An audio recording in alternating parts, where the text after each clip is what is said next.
ওনার কোনো মানে রাজনৈতিক ক্ষুদ্রতা নামতে নামতে কোন তলানিতে গিয়ে পৌঁছেছে সেটা তো আপনারা সবাই বুঝতে পারছেন।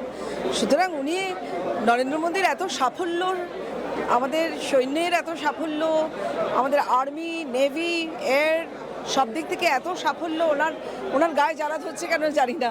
কারণ ওরা তো আছেনই আমাদের প্রোটেক্ট করতে, আমাদের সম্মানকে প্রোটেক্ট করতে। সেইটা ওনার সহ্য হচ্ছে না। মানে নরেন্দ্র মোদী যা কিছু করবেন সেটা ওনার ঠিক না। উনি ওনাকে চাওয়ালা বলছেন, আমরা ওনাকে কিন্তু দুধবালি বলছি না। উনিও কিন্তু দুধ বিক্রি করতেন, হরিণঘাটার দুধ বিক্রি করতেন, সেইখান থেকে উনি শুরু করেছেন। তো আমাদের কিছু বলার নেই, উনি যা করছেন।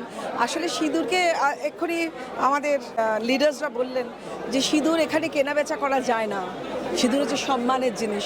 সিঁদুর মুছে দেওয়া সেটা একটা গর্হিত অপরাধ, সেই সিঁদুর ফিরিয়ে দেওয়া সে এক সাংঘাতিক একটা সাফল্যের চাবিকাঠি। বাংলা হান্টের আরও খবর দেখতে নজর রাখুন। বাংলা খবর মানেই বাংলা হান্ট।